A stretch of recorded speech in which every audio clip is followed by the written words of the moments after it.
आपको जिंदगी में बस एक चीज क्लियर करनी हो रही, आपको संसारी बनकर रहना है या सन्यासी बनकर। ये दो में से आप ये एक चीज क्लियर कर लीजिएगा, नहीं तो पूरी जिंदगी आपकी नर्क बन जाएगी। ये बहुत बड़ा फैसला है जिंदगी में कि आप संसारी बनकर रहेंगे या सन्यासी बनकर।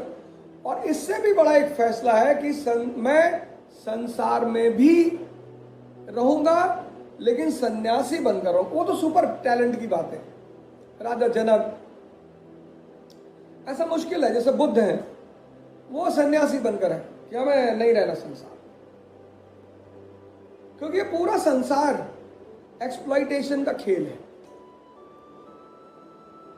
इसके सिवा कुछ भी नहीं है। जो आपको प्यार करते हैं वो आपको एक्सप्लॉइट करेंगे, जो आपके अपने हैं, अपना का मतलब ही हुई एक्सप्लॉइटर। हो सकता है आपको बुरा लग रहा हो, लेकिन जो भी गरीब हैं, भिखमंगे हैं, उनका कोई नहीं है दुनिया में, क्योंकि वो किसी के काम के नहीं है। हम भी किसी को दान करते हैं तो एक अहम के भाव से करते हैं कि उसको दान किया हमने। 99% पर इस धरती पर लोगों के परेशान होने का रीजन ये है कि वो क्लियर नहीं कर पा रहे हैं कि वो संसार में रहेंगे या संसार के बाहर रहेंगे।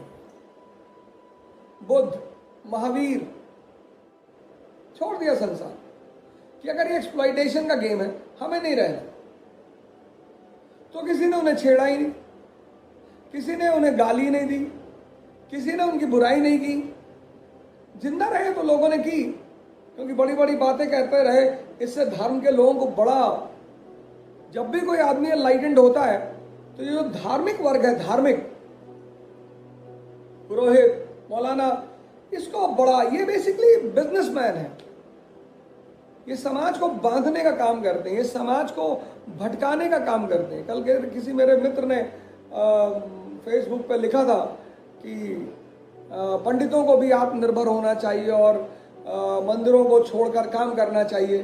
सर, मंदिर में पंडित तब तक रहेगा जब तक आप भिखमंगे हैं। आपके भिखमंगेपन से ही वो पंडित वहां बैठा हुआ है।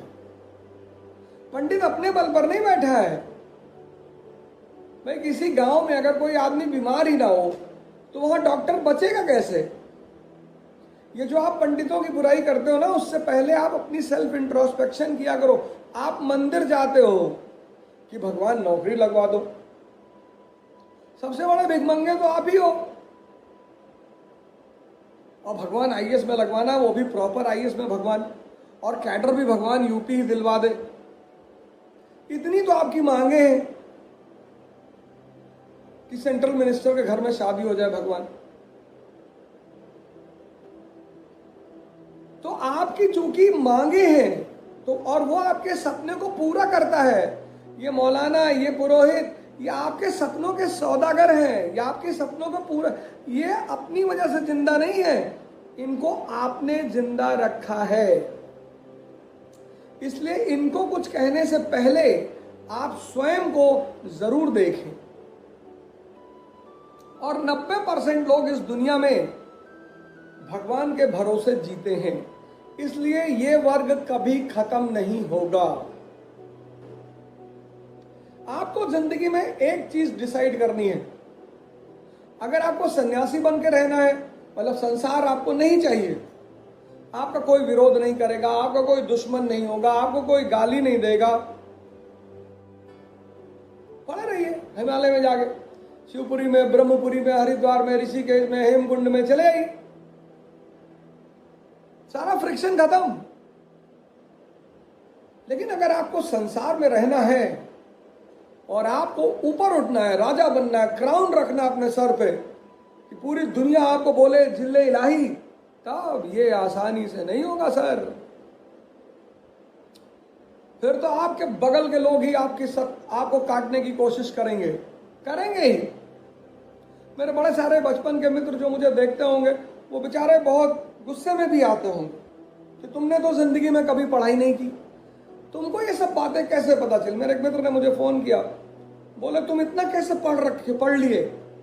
मैंने कहा मैं तो आंख में ध्यान करता हूं, भगवान सब बताते रहते हैं मुझको। इसलिए तो मैं आपसे बार बार कहता हूं, self transformation is in your hand. बस तुम डिस्ट्रैक्शन को खत्म कर दो और अपने कॉन्सेप्ट को क्लियर कर लो। अब आपका दोस्त, आप आईएएस बन गए, आपका कोई रिलेटिव रिक्शा चलाता है और आप 10-20 आईएएस ऑफिसरों के साथ कहीं खड़े हैं और उस बेचारे ने आपको देख लिया, मैं अपनी बात कर रहा हूं, और वो दौड़ा आपकी तरफ, आपने अपने तुरंत प्यारो भगाओ उसको। लेकिन कृष्ण सुदामा को गले लगा रहे हैं। यह है भगवत्ता का गुण। जब वो गुण किसी व्यक्ति के अंदर आ जाते हैं ट्रांसफॉर्मेशन से, पाखंडी कौन? जो जानबूझकर अच्छा बनने की कोशिश करे। जब आप चैतन्य से जुड़ेंगे, कॉन्शियस जो अंदर है, तो ये उसके नेचर ही है। कुछ आपको फॉलो नहीं करना पड़ेगा कि मुझे झूठ नहीं बोलना है, इसलिए तो मैं अपने आप को काफिर लिखता हूं कि मुझे बोलना है। मैं उस अंदर की कॉन्शियस से अभी तक जुड़ा ही नहीं। पाखंड में जीवन नहीं जीना है, तब तो और नरक जीवन हो जाएगा। नरक क्या, जितने लोग पाखंड में रह रहे हैं वो नरक में हैं। अंदर ही अंदर लड़ाई चल रही है। मेरा एकदम क्लियर है, दुनियावी बनकर जीना है। जब कनेक्शन हो जाएगा तब की तब देखेंगे।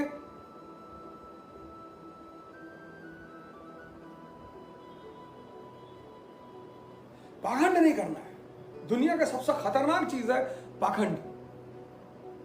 मौका मिल जाएगा, 1000 करोड़ रुपए चुरा भी लेंगे, डाका भी डाल लेंगे, सच भी बोल देंगे। कर ही रहे लोग। जो कॉन्स्टिट्यूशनली कर रहे हैं उनको लोग बड़ा इज्जत दे रहे हैं। जो बेचारे छोटी मोटी 150 की चोरी में पकड़े गए हैं उनको मारा गया इस कंट्री में। एक शाला वजीराम के सामने मैंने उससे कहा, ध्यान योग किया कर। अरे भैया क्या बात कर रहे हैं भैया, सारी किस्मत यहां लिखी होती है। अबे तेरा फोरहेड है कि लेटर पैड है जो भगवान ने तेरे यहां पे सब कुछ लिख दिया? अरे नहीं भैया, ये साजिश है इन लोगों को बहलाने की। मेरे एक मित्र हैं, मुसलमान है बेचारे, बहुत जबरदस्त, बड़े अच्छे इंसान, बहुत अच्छे इंसान, बहुत अच्छे। कई सारा प्रीलिम्स सुना दिया, नहीं हुआ बेचारे का। मैंने पूछा क्यों नहीं हो रहा? अरे बोले बीजेपी पावर में है तो मेरा कैसे हो। अरे उसी बीजेपी के पावर में जुनैद ने क्वालिफाई किया, आमिर अतार की 2nd रैंक आई। कैसी बातें कर रहे हो यार? अरे बोले अल्लाह जो है अपने सबसे प्रिय बंदों की परीक्षा लेता है। अरे भैया कैसी बातें कर रहे हो भैया?